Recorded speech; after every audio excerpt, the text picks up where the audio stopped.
This is a story about how investing in cryptocurrency caused so much drama in my marriage.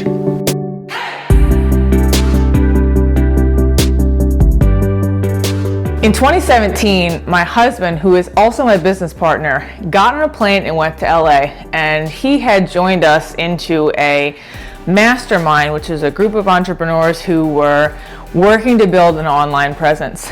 We were doing that for our existing business, which was a therapeutic center that helped people recover from all kinds of different issues. We were looking to go in that direction so that we could scale a little bit beyond what we were doing. Unbeknownst to both of us, he was going to find out this first weekend that there was this opportunity to participate in blockchain technology and specifically investing in cryptocurrency, something neither of us had any idea about.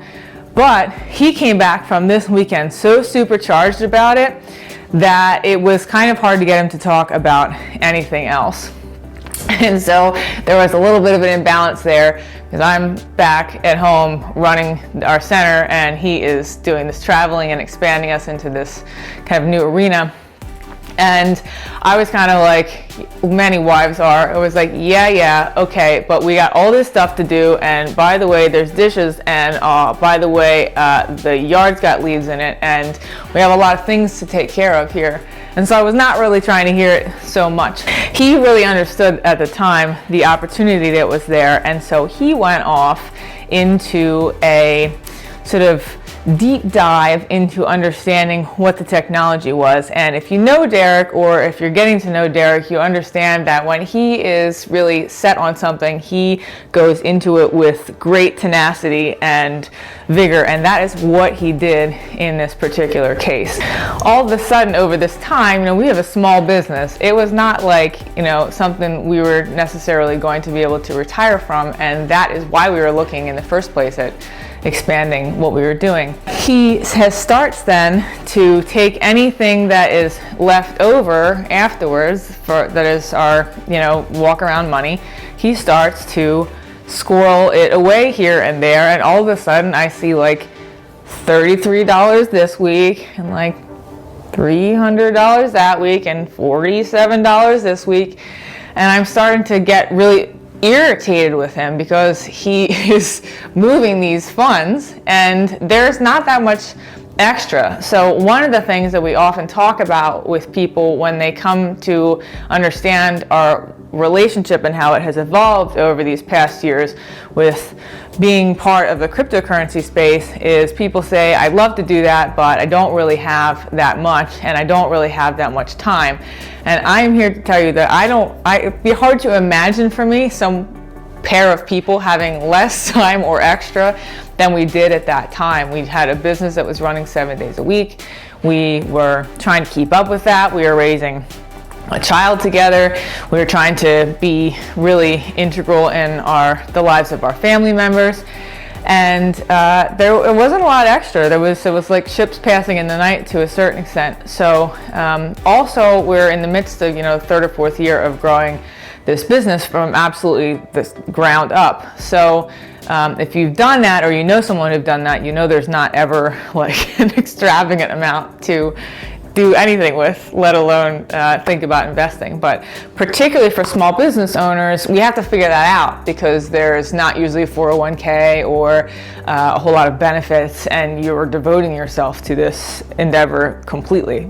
I will let you in on an insider secret that I was like pretty mad about the fact that this was happening because I really did not understand. I thought he was like spending money on internet coins. That's what I would say to him at the time. And whenever we talk to people, this is always like a part that gets a good chuckle because there were multiple fights about why these internet coins should take any precedence over the other stuff we were trying to do. But I'm also kind of I would say of the two of us, I'm more of the like operationalist, kind of like logical, realist one. He's more of like the dreamer, visioning kind of person. And so I could not wrap my head around how this was going to be good for us in any way. A good number of arguments and a lot of stress later, he finally, the one day, showed me a video about what was being done with the blockchain technology developments in Africa. And if you know me, or you're getting to know me, you know that my whole background is pretty much like impact projects, nonprofit development, done a lot of fundraising. When I started to understand that this technology was going to help us at a global level solve some of these complex issues that were way bigger than any of us individually, I started to get really excited. More excited than the investment opportunity, which if you're an investor or you're someone who is like very money focused, who's watching, that might sound a little contradictory. But I was more excited about the impact that blockchain was going to potentially have on the world at large. And I'll share like a couple of those things with you now so that you can think about them. The first thing is that blockchain is going to allow us to distribute the ability to exchange, trade really, currency or value in a way that will allow it to be peer-to-peer, person-to-person, rather than through a centralized entity. Because our society is structured with centralization, we don't really even think about that as a thing until you think about what decentralization might look like. But blockchain technology is going to fill in the gap that is left by distance, and that is left honestly by just the human condition, lack of trust, lack of ability to really know each other deeply at a large scale, at a large population scale.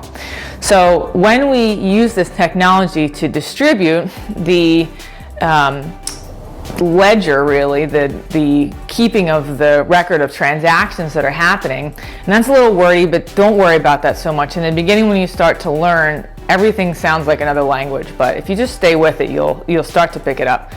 This technology will distribute that ledger using cryptography, and that will let someone who lives here, maybe where we live outside of Philadelphia, I could actually directly send money to someone in Africa without the tremendous cost that usually comes with that. If you think about that for someone who has maybe migrated here and is wanting to send money back to their family, that 15% becomes a real and legitimate difficulty over time, and a great loss that they wouldn't have to suffer if there were technology in place that would be able to handle that for them.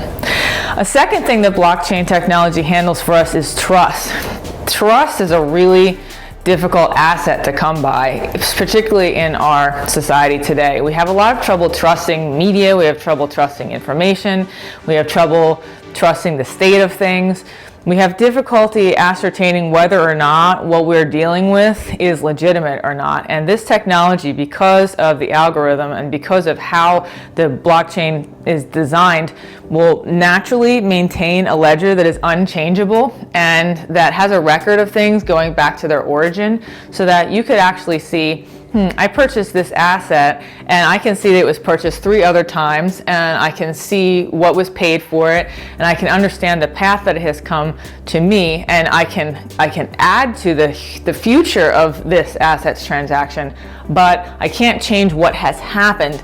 And if you imagine something, for example, like your car, maybe you would understand how your car was sold over time, and when you go to make that purchase, you have a real sense of not only the transaction costs, but the third thing, which is the records related to that. So the records, as the third thing, are the information that pertains not only to the transactions of an item, but also the history of an item.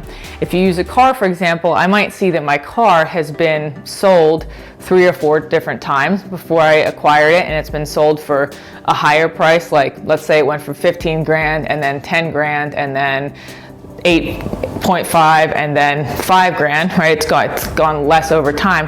But I might also be able to understand other records and information about the car, the services that it experienced, whether it had accidents or not. All of these things are intrinsically part of the record of the car rather than distributed to the mechanic and to the bank who funded the loan and to the previous owners, and all that knowledge is other places.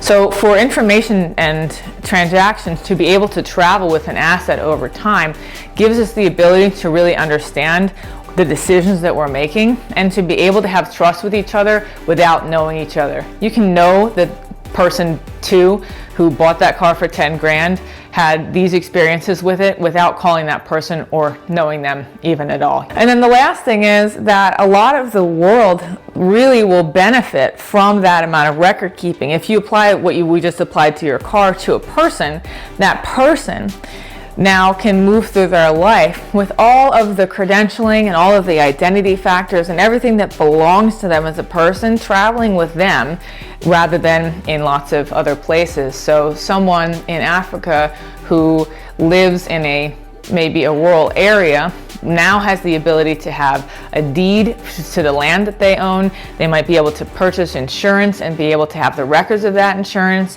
They might be able to get a certification for something that would be valuable to their well-being, and they can actually use that now.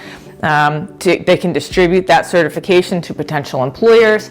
They can have a record of their employment. There's so many records that we have that if we had the technology to be able to keep that with the people or the assets that they belong to, now we are all on grid in a totally new and different way, where our identity and the factors that are included in it belong to us and are able to be shared easily, but in an also discretionary way with other people who are on a need-to-know basis for that information. Having spent so much time wanting to make the world better and working for organizations that did, in that time, in understanding and in starting to learn more, became so excited about the prospect of what could happen through this technology that I began to think with him about how our participation in it and our investing in it could also further those projects themselves rather than just help us, which was also a benefit. Drama then subsided, but I will say that if you're someone who's starting to explore this industry, there's so much noise. There's so much misdirection. There's so much information that's not quite correct. And it takes time to really learn it. And that's why we have put these courses and these videos together so that we might help educate you, not to tell you what to do, but to help you to understand that there is so much to do and that you can explore it. It might be in the direction of really generating a portfolio and changing the wealth potential of your family for the future. It might be like it was for me, being able to participate in projects that are doing things that are really important to you, where you actually feel like you are making a difference in the things that could make the world a better place. Or there might be completely other arenas that you find out on your own in your research. But it is my hope and our hope at Cryptofluency that you are excited like we were about what you have learned here, even in this conversation. Check out more of the videos on this channel. This channel is really designed to help you. All the videos are free and really meant to take you a step further here and there towards things that might really revolutionize how you think about what's possible. We will be looking forward to being part of your journey as well. Thanks so much.